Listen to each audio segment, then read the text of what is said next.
of mass m are fixed at the corner of a square of side L। ये जो square दिख रहा है, इस स्क्वायर की साइड जो है वो L है।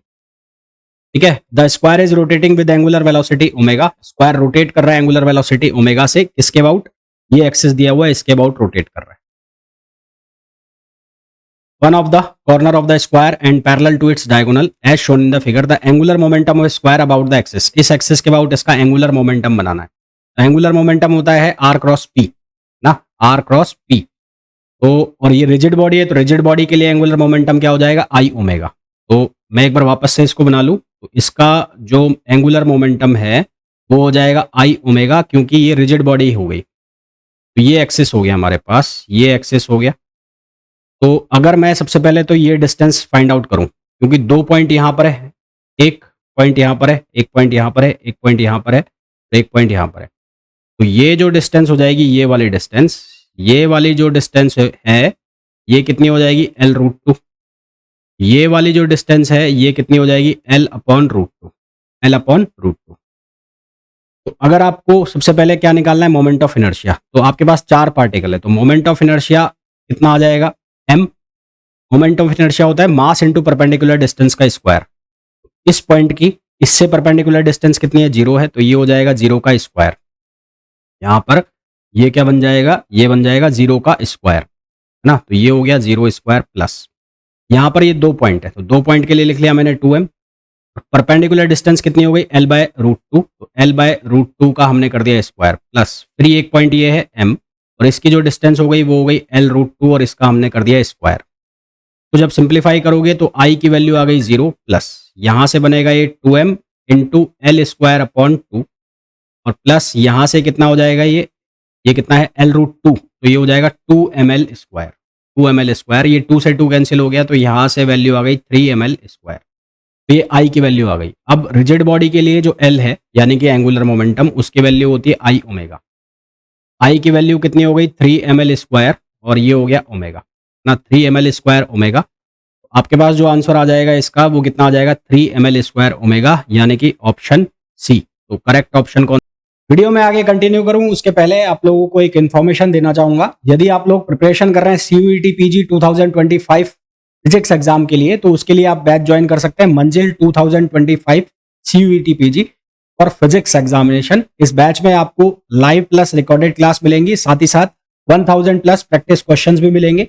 ये बैच अवेलेबल होगा Ninja prep app by Kapil sir पर, जिसे आप गूगल प्ले स्टोर से डाउनलोड कर सकते हैं। इसका लिंक आपको डिस्क्रिप्शन में भी है। साथ ही साथ अगर आप IIT जैम एग्जाम की प्रिपरेशन कर रहे हैं तो उसके लिए आप बैच ज्वाइन कर सकते हैं लक्ष्य IIT जैम 2025 बैच, जिसमें स्पेसिफिकली जो है वो क्लासेस रहेंगी, एक्सक्लूसिवली क्लासेस रहेंगी IIT जैम के लिए, और साथ ही साथ आपकी टिफर के जो एग्जाम की प्रिपरेशन है वो भी इसमें हो जाएगी। इसके अलावा अगर आप CSIR नेट की प्रिपरेशन कर रहे हैं और गेट की प्रिपरेशन कर रहे हैं तो उसके लिए आप बैच ज्वाइन कर सकते हैं श्रेष्ठा बैच, जिसमें आपको डिटेल्ड प्रिपरेशन कराई जाएगी CSIR नेट एग्जामिनेशन 2024 दिसंबर और गेट 2025 एग्जाम की। और अगर आप केवल क्वेश्चन प्रैक्टिस करना चाहते हैं CSIR नेट एग्जाम के लिए, जस्ट एग्जाम के लिए, गेट एग्जाम के लिए, तो उसके लिए आप बैच ज्वाइन कर सकते हैं विजय श्री बैच, जो कि CSIR नेट, गेट और जेस्ट एग्जाम के लिए है। साथ ही साथ अगर आप टिफर की प्रिपरेशन कर रहे हैं तो उसके लिए भी यूजफुल होगा।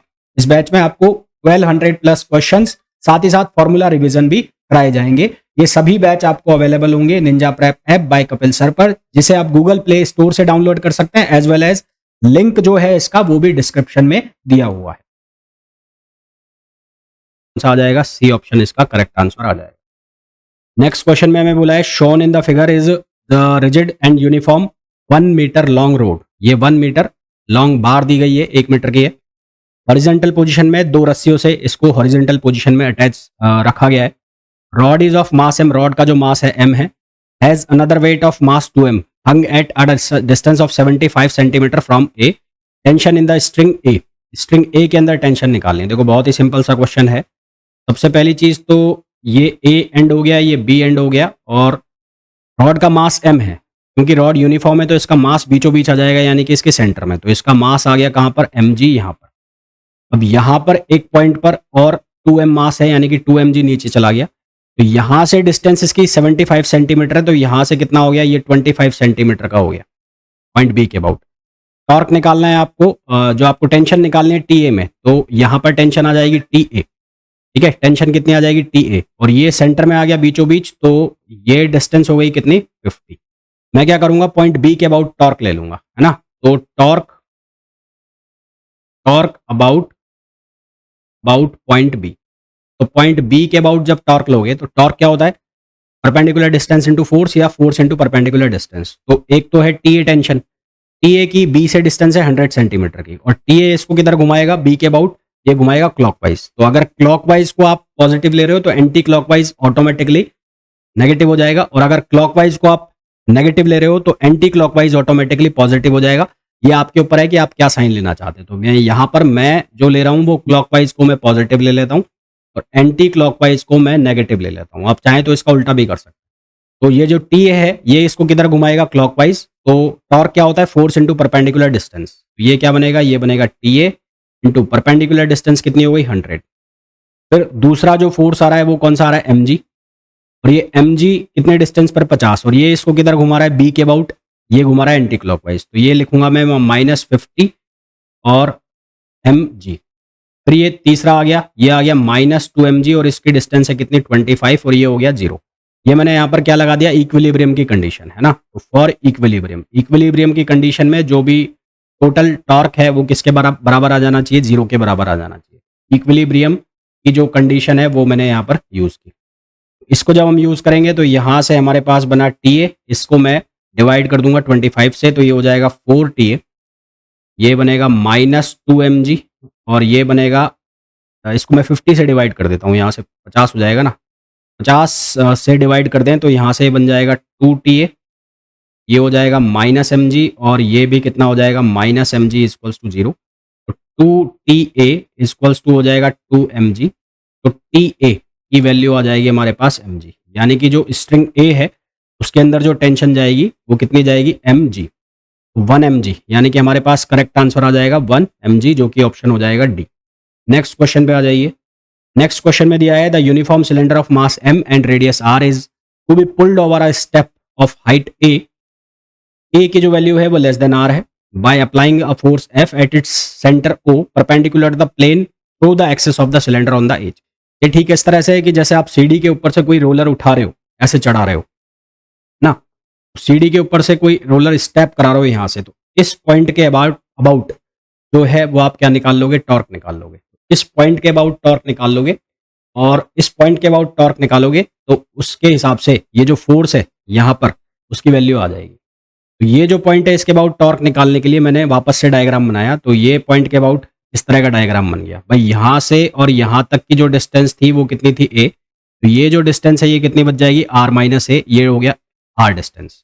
तो इस पॉइंट को अगर मैं o नाम दे दूं तो torque about point o, torque about point o, और हम इक्विलिब्रियम की कंडीशन लगाएंगे। तो ये जो फोर्स है ये तो फोर्स हो गया, और इसको परपेंडिकुलर डिस्टेंस मिल जाएगी r, और ये किधर घुमा देगा क्लॉकवाइज, वापस से मैं उसको पॉजिटिव ले रहा हूँ, तो वो क्या हो जाएगा, वो हो जाएगा f into are.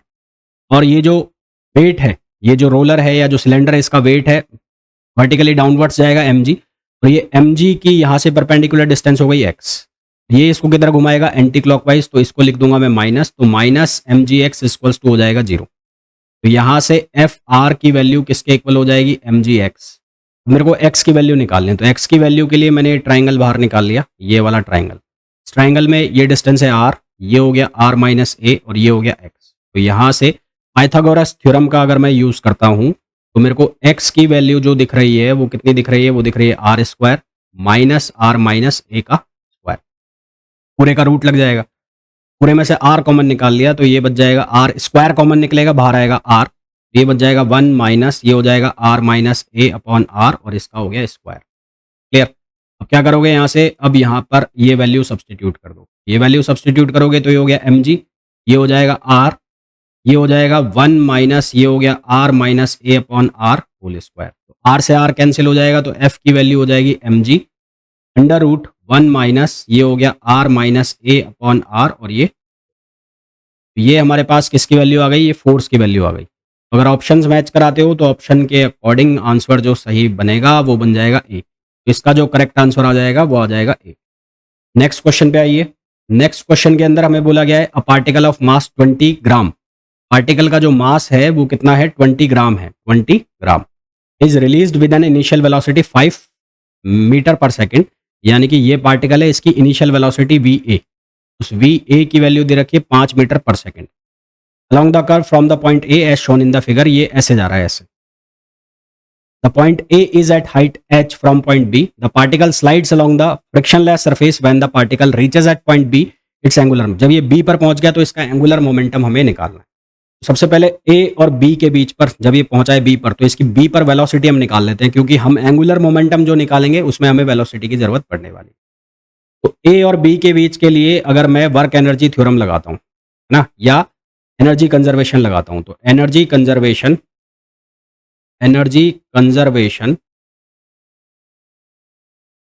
Between A and B, क्या एनर्जी कंजर्वेशन लगेगा, ये लगेगा half M V A square minus half M V B square, और ये किसके इक्वल हो जाएगा, ये इक्वल हो जाएगा 2GH, नहीं MGH, सॉरी, ये किसके इक्वल हो जाएगा, ये इक्वल हो जाएगा MGH ना, कितना हो जाएगा MGH. एक मिनट मैं वापस बता देता हूं तुम्हें, मैंने एनर्जी कंजर्वेशन कैसे लगाया है. सबसे पहले काइनेटिक एनर्जी ए पर, फिर पोटेंशियल एनर्जी कहां पर, ए पर, फिर काइनेटिक एनर्जी कहां पर, बी पर, फिर पोटेंशियल एनर्जी कहां पर, बी पर.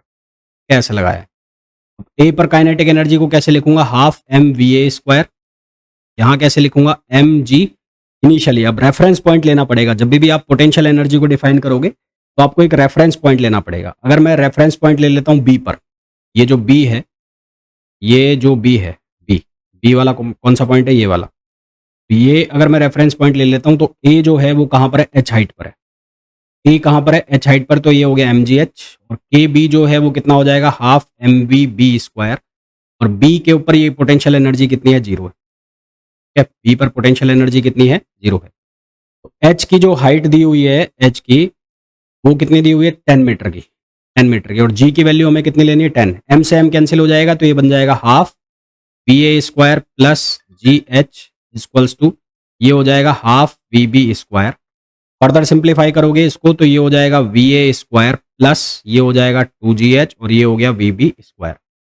अब यहाँ से वी बी जो है उसकी वैल्यू बन जाएगी we A square plus 2GH.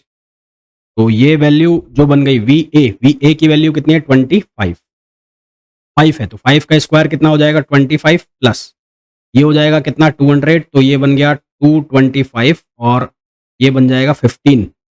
यहाँ से वी बी की जो वैल्यू आ जाएगी वो आ जाएगी 15. वी बी आ गया 15 मीटर पर सेकेंड. आपको क्या निकालना है, एंगुलर मोमेंटम. एंगुलर मोमेंटम क्या होता है, आर क्रॉस पी. आर जो डिस्टेंस है वो कौन सी डिस्टेंस हो जाएगी, ये जो पूरी की पूरी डिस्टेंस है यहाँ से और यहाँ तक की डिस्टेंस है, ये हो गई आर. वेलोसिटी जो हो गई यानी कि लीनियर मोमेंटम वो हो गया परपेंडिकुलर. तो ये 10 और 10 20, तो जो टोटल डिस्टेंस हो गई वो हो गई कितनी, 20.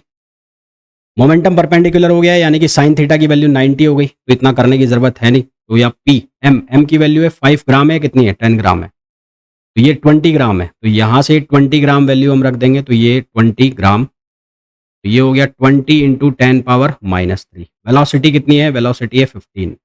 तो यहाँ से हम इसको सिंप्लीफाई करेंगे तो ये बनेगा 6, 15 दूनी 30 दूनी 60, ये बन जाएगा 6, और आंसर क्या आ रहा है हमारे पास, 6 बचेगा सिर्फ, ये बच जाएगा 6 किलोग्राम मीटर और पर second, 6 kilogram metre per second square, metre square पर सेकेंड. तो ये हमारे पास आंसर आ जाएगा, यानी कि ऑप्शन सी. ऑप्शन. तो वीडियो को छोड़ने से पहले बात कर लेते हैं हमारे रिजल्ट की. तो 2023 में मैंने ये कोर्सेज वगैरह स्टार्ट किए थे. तो 2023 की अगर मैं बात करूं तो CUET PG का मैंने पहली बार कोर्स स्टार्ट किया था. कुछ एक बच्चों ने IIT के लिए भी ज्वाइन किया था मुझे. तो मोर देन 50 स्टूडेंट्स 2023 की मैं अगर बात करूं तो मोर देन 50 स्टूडेंट्स जो है वो बिग 4 यूनिवर्सिटीज मतलब DU, JNU, BHU और HCU में सेलेक्ट हुए थे. इसके अलावा कुछ एक स्टूडेंट्स IITs में भी सेलेक्ट हुए थे. बाकी जो अदर सेंट्रल यूनिवर्सिटीज है लाइक पंजाब, हरियाणा, हिमाचल, पांडिचेरी, उनमें भी काफी सारे स्टूडेंट सेलेक्ट हुए थे. अगर मैं बात करूं 2024 की, 2024 का अभी काउंसलिंग चालू है, चाहे वो IIT JEE JAM की बात कर लें, चाहे हम CUET PG की बात कर लें. फिर भी अगर मैं अभी तक जो मेरे पास अपडेट है उसकी मैं बात करूं तो अभी तक डीयू का जो भी रिजल्ट आया है उसके अंदर डीयू के अंदर 5 स्टूडेंट अभी तक सेलेक्ट हो चुके हैं, 2 स्टूडेंट जेएनयू के अंदर सेलेक्ट हो चुके हैं, 4 स्टूडेंट पंजाब में, 5 स्टूडेंट बीएचयू में सेलेक्ट हो चुके हैं, 4 पांडिचेरी में सेलेक्ट हो चुके हैं। इसके अलावा 4 से 5 स्टूडेंट्स जो हैं वो आईआईटी जैम के थ्रू आईआईटी बॉम्बे में, आईआईटी दिल्ली में और आईआईटी कानपुर में सेलेक्ट हो चुके हैं। तो अगर आप लोग भी प्रिपेयर कर रहे हैं आईआईटी जैम एग्जाम के लिए या सीयूईटी पीजी एग्जाम के लिए, तो आप ये ऐप जो है Ninja prep app by Kapil sir, जिसका इंटरफेस आपको कुछ इस तरह से दिखाई देगा और जिसे आप गूगल प्ले स्टोर से डाउनलोड कर सकते हैं, वहां आप इस ऐप को ज्वाइन कर सकते हैं। इस ऐप में आपको सीयूईटी पीजी के लिए 2 कोर्स मिल जाएंगे अभी। एक है विक्टर बैच जो कि 2024 का रिकॉर्डेड बैच है, जिसकी प्राइस 3800 रुपीज है, जिसके अंदर आपको जो थ्योरी सेक्शन है, क्वेश्चन सेक्शन है, टेस्ट सीरीज है, प्रैक्टिस क्वेश्चन है, वो सब अवेलेबल हो जाएगा। साथ ही साथ इस साल के लिए अगर फ्रेश कोर्स आपको ज्वाइन करना है तो उसके लिए आप मंजिल सीयूईटी पीजी 2025 ज्वाइन कर सकते हैं। ये बैच अभी रनिंग में है। इसके अलावा अगर आप आईआईटी जैम 2025 की प्रिपरेशन कर रहे हैं तो उसके लिए आप ये लक्ष्य बैच ज्वाइन कर सकते हैं। तो होपफुली ये जो वीडियो है आप लोगों के लिए बहुत यूजफुल रहा होगा। वीडियो को छोड़ने के पहले प्लीज वीडियो को लाइक जरूर करें, चैनल को सब्सक्राइब नहीं किया चैनल को सब्सक्राइब करें और वीडियो को शेयर जरूर करें।